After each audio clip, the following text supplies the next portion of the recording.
مجھے ایک خبر مل چکی تھی کہ لاہور کے مختلف علاقوں میں پی این اے اور پیپلز پارٹی کے کارکنوں کے درمیان کئی جگہ تصادم ہوا ہے اور پیپلز پارٹی کے جھنڈے اتحاد کے کارکنوں نے نظر آتش کیے ہیں۔ ادھر قومی اتحاد نے اس روز راولپنڈی میں بھی ایک زبردست جلوس کا نکالا تھا اور عہد کیا تھا کہ اب تحریک مزید شدت سے چلائی جائے گی۔ جب میں عقیدتوں کی ریلی سے راولپنڈی پریس کلب میں خطاب کر رہا تھا تو میرا دل صورتحال کی سنگینی اور لوگوں کی جانب سے اس کے عدم ادراک کے باعث خون کے آنسو رو رہا تھا۔ یکم جولائی کی شب 8 بجے مذاکرات کا دوسرا اور فیصلہ کن دور شروع ہوا۔ ایک ایک شق پر مرحلہ وار پروفیسر غفور نے اپنا نقطہ نظر اور پیرزادہ نے اپنے اعتراضات پیش کیے۔ درمیان میں وزیر اعظم بھی نوٹس لیتے رہے اور مفتی محمود صاحب سے زیر بحث نقطہ پر بحث بھی کرتے رہے۔ کئی مفتی محمود اور ان کے ہمراہی قائل ہو گئے، کہیں مسٹر بھٹو کو سرنڈر کرنا پڑا۔ مذاکرات طویل ہوتے چلے جا رہے تھے۔ جن نکات پر اتفاق رائے ہو رہا تھا انہیں علیحدہ نوٹ کیا جا رہا تھا اور جب تک اتفاق رائے نہ ہوا دونوں جانب سے اس پر دلائل دیے جاتے رہے۔ بالآخر 13.5 گھنٹے طویل اجلاس صبح 6:30 بجے ختم ہوا۔ جب 2 جولائی کا سورج طلوع ہوا تو تمام امور پر سمجھوتہ ہو چکا تھا۔ اتحاد کے حتمی مسودے پر تبدیلیاں عمل میں آ گئی تھیں۔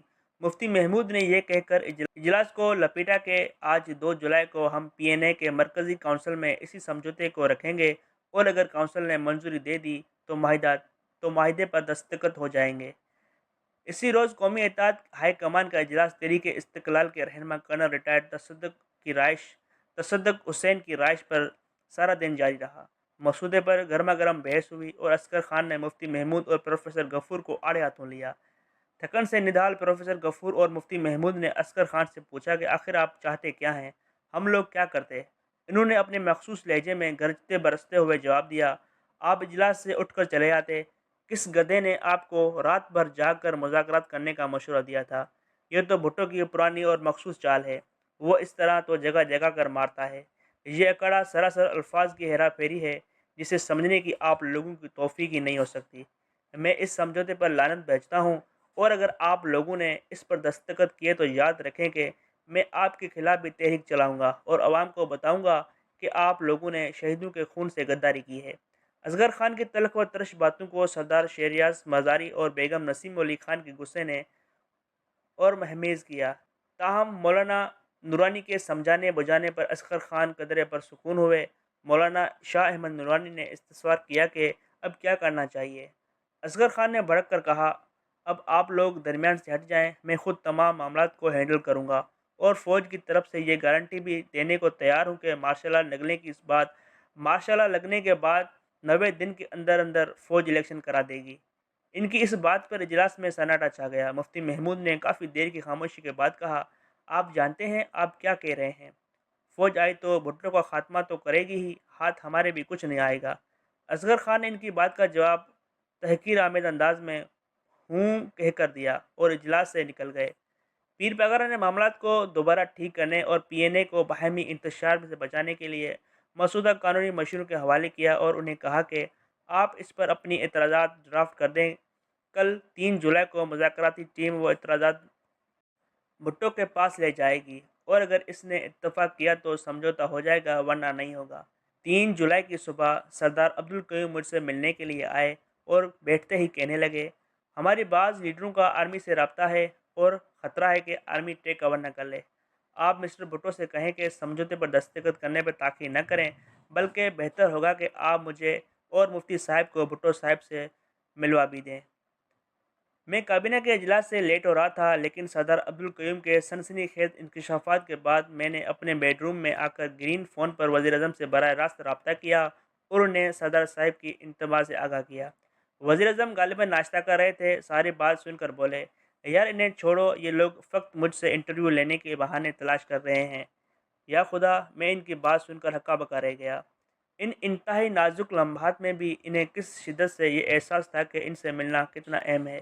میں نے انہیں بتایا کہ چونکہ سردار صاحب میرے پاس بیٹھے ہیں اس لیے میں میٹنگ میں ذرا تاخیر سے پہنچوں گا۔